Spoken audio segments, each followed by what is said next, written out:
Hello. Welcome back to yet another video. This should be the third in excuse me, series of random things that I've been doing.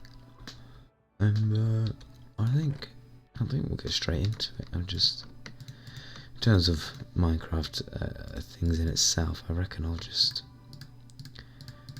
probably do some mining for some more stuff, maybe get obsidian, maybe get another portal, but we'll see where we get with that. But obviously the most important thing that I do is talk, so that's what I'll spend most of my time doing, I reckon. So at the end of the last video I said there was another topic that I wanted to talk about, but I've changed my mind on that, and I'll tell you for why. The topic was going to be on, basically it was going to be on conspiracy theories, because I'm a big I wouldn't say I'm a big conspiracy theorist, but I do enjoy conspiracy theories. I think they're quite interesting and oftentimes quite ludicrous and quite funny. So I enjoy listening to them and reading about them, whatever. But in particular, I'm quite an enthusiast of the assassination of John F. Kennedy. You know, the US president assassinated November 22nd, 1963, as we all remember, and who killed him, why whoever killed him did kill him, and so on and so forth. Yeah, and I was going to talk in detail about that, and I suppose I've already started talking about it. You know what, I'll get into it a little bit. The official story is that Lee Harvey Oswald, some American fellow who quite liked the Soviet Union, killed Kennedy for reasons that are not fully clear, but a lot of people agree that that's probably bollocks, and that there was a deeper conspiracy. Whether it be CIA, excuse me, whether it be Israel, whether it be something. But yeah, I was going to get quite deep into that. Well, the more I think about it, the more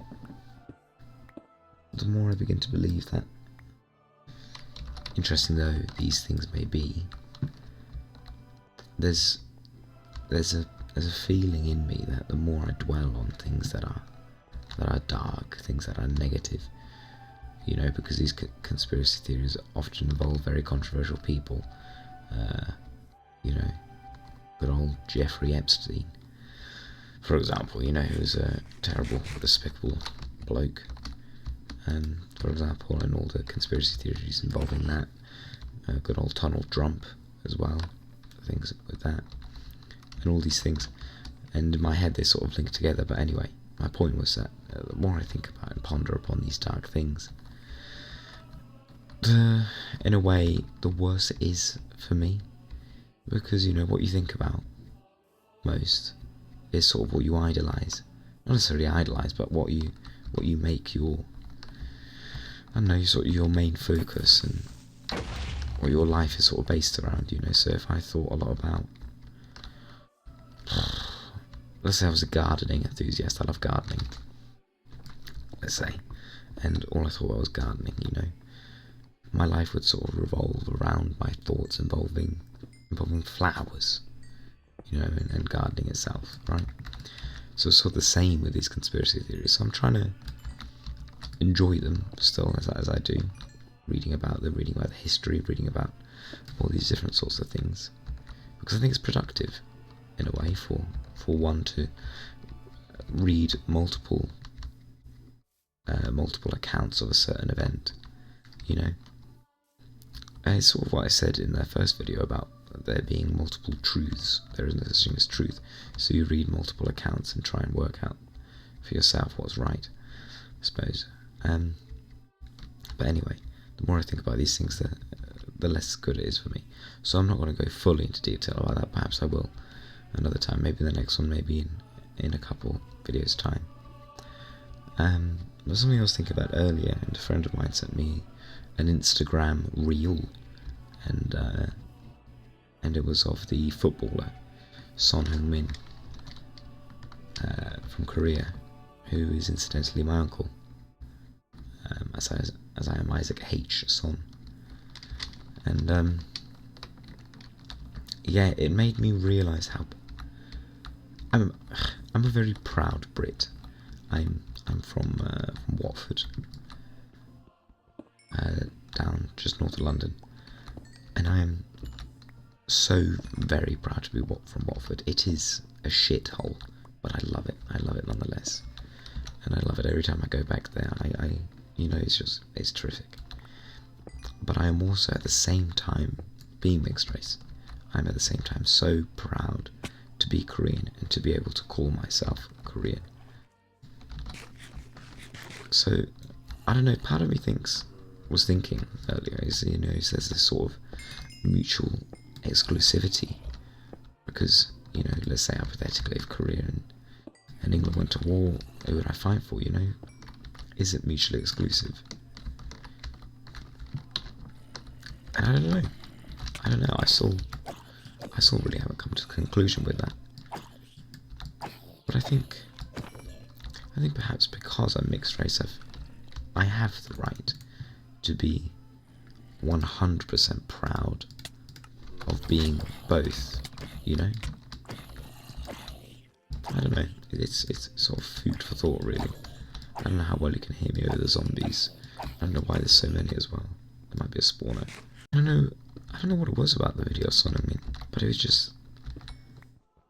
It again, as I was saying in the last video, it sort of evoked emotions in me that I don't feel very often, Just true, real patriotism. And it was terrific, it was great.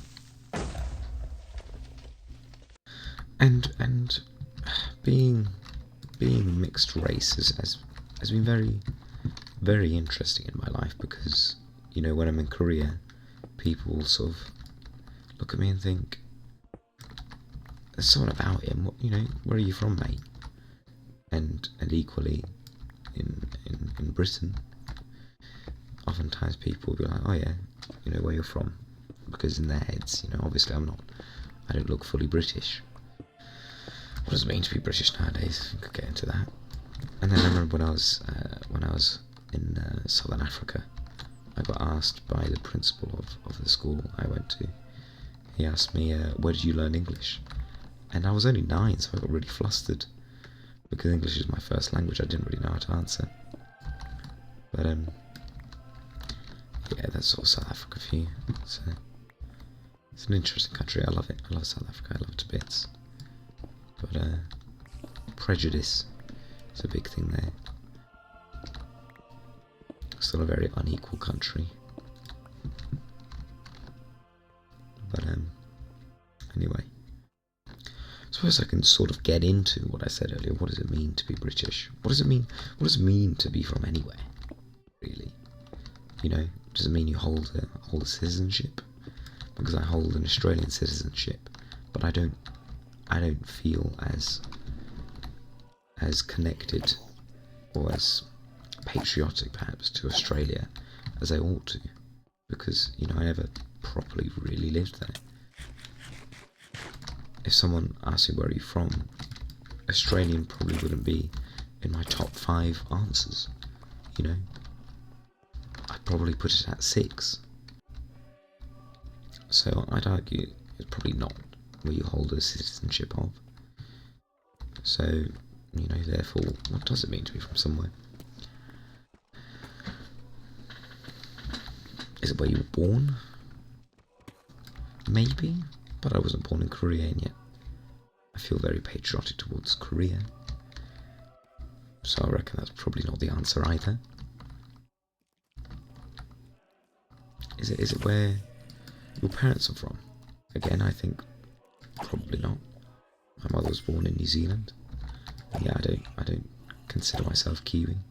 My mother considers herself an Australian. I don't really consider myself as an Australian, as I've already explained. So it wouldn't be where your parents are from necessarily. Perhaps that plays a part, definitely. Obviously, I wouldn't have any connection to Korea if my father himself was Korean. So again, I asked myself the question: what does it mean to be from somewhere? And I reckon maybe it comes from like perhaps a thorough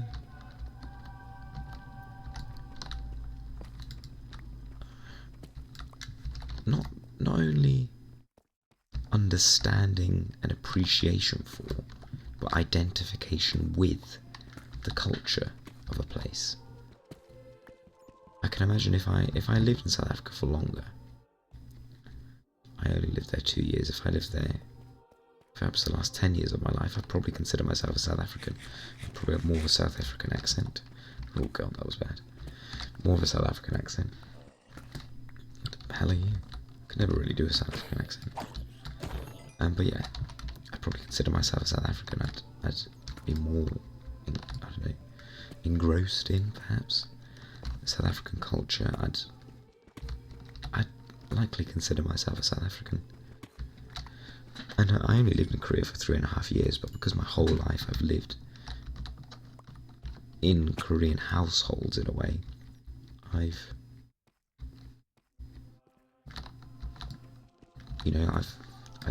participated in Chuseok, for example, and then also a Korean version of Lunar New Year, and all these sorts of things. And I suppose that is what makes me a Korean. It is not only an appreciation for and a participation in, but it's not only an appreciation for and an understanding of, but an identification with the cultures of a place. Yeah. I think that sounds about right. And yeah, basically, what I was saying is I not only have an understanding of, an appreciation for, but a full identification with both the cultures of England and Korea, and I'm so thankful that I've been given the opportunity to be able to experience and enjoy and identify with all of these cultures. It's terrific. It's absolutely fantastic. I 110% doubt that if my parents weren't, or if my father wasn't Korean and I wasn't born in England, I probably wouldn't care all too much. If my father wasn't Korean, I probably wouldn't care all too much about Korea. Probably would see it as a little Asian country on a map and just think that and that only. What are you? Block of raw iron. I have never seen that before. Can I craft it? Wow. That's terrific. I think something that I really need to get on in the next couple years is getting back to grips with the Korean language, because I would have probably, if you asked me about 7 years ago, said I was fluent. But it's gotten to a point now where it's 저 한국말 조금 애매해요. It's a bit iffy. I feel like it's not where it used to be. And I think to continue to identify with a Korean culture, I've got to get back to grips with the language. I suppose this sort of makes me think about the World Cup next year. The draw came out last weekend, and it was quite an experience watching the ceremony.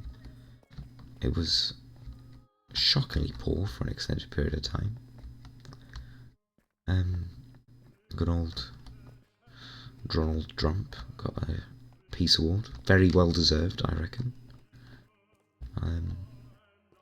In fact, I think nobody else on earth deserves the FIFA Peace Award more than he does. And I seriously mean that. But yeah, anyway, the draw came out, and it made me. And I suppose that's what sort of erupted this thought process within me of, what am I? Who am I? And what does it mean to be where I am from? I as I've done at previous World Cups, probably support England and Korea equally fervently. You know, Korea will likely get out quite early, as they usually do, as they aren't the strongest footballing nation. And England will, I don't know, realistically get to the quarters or the semis and then get out. But hey, you know, it's nice to believe that it's coming home. I bloody hell hope it does. It's been a hard few years as an England fan, hasn't it? Difficult. I think, I don't know who said it, but someone said something along the lines of hope is the cruelest thing you can give to a man or something, you know, and it is. And I say that because England have gotten to, was it the Euros finals twice in a row now? And I know I'm talking about the World Cup, but the Euros, again, another major international trophy. Getting to the Euros final twice gives so much hope, but to have that snatched away by losing both times is just so cruel, you know? So cruel. Here we go, diamonds. Look at that. 4 of them too. Very nice. And strangely enough, I'll tell you what, during the Olympics back in 20 last year,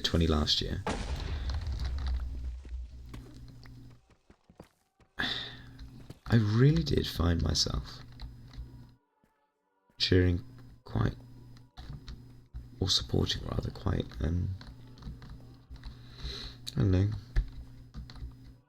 quite strongly for Korea, because I love Korea, and because Korea is often an underdog in many disciplines, many sports, you know, and everybody likes a decent underdog story. It was nice when Korea wins things, and you know, they tend to win the archery. They always go to the archery, which is a bit arbitrary. But they are. They're bloody hell are you. Also, little updates. I've got offers from 2 universities for my application, and also interviews for another university, which is awfully exciting. Nice to be validated, you know. Nice to know that you're wanted in a way. And yeah, so that's going on in my life. And I suppose with exams and all that, which coming up later next year, I suppose it really now helps me to think about how bloody important they are, and that I suppose I'm more sort of given an incentive now to actually put in a bit of work and not just fanny about doing nothing much in particular, you know, which is what I spend most of my days doing. I think life is well and truly getting on to the next stage. And I'll tell you what, as it stands, I'm pretty really excited for what's next. I am filled with hope, and yeah, life, it's gonna be good. Gonna be good. Because I reckon I've gone as low as one can go. Can't get any worse than that. Oh, did you see that? Oh, I didn't know my house was right here. This is perfect.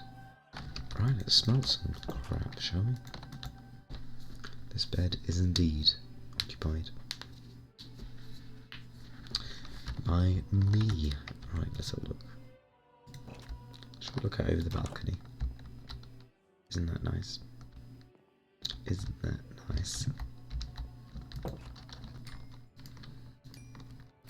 Do you remember Stampy Longnose or Stampy Longhead? I can't remember what his name was. Because I used to watch him all the bloody time. He was good. Him and I Ballistic Squid used to play Minecraft on YouTube. Must have been. I must have watched about 10 years ago. He was great. He was excellent. And he had a very distinctive laugh, which my grandmother would find, and my mother, for that matter, would find particularly irritating. But he was excellent. He was great. You know. I wish I could go back to the time of youthful naivete. You know, where the trees were green and the sky was blue. You know. Now the trees have no leaves and the sky's a bit grey. But hey, you know, when the night ends and the sun rises, I'm sure the sky will yet again be blue and the trees yet again green. Ooh. Back of the net.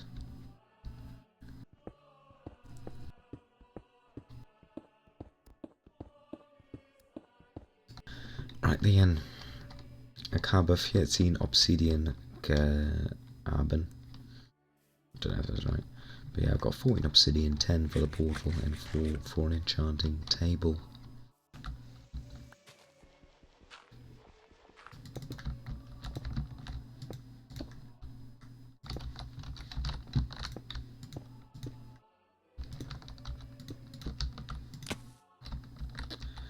And we'll go into that next time. Love you all. God bless you all. Have a good night.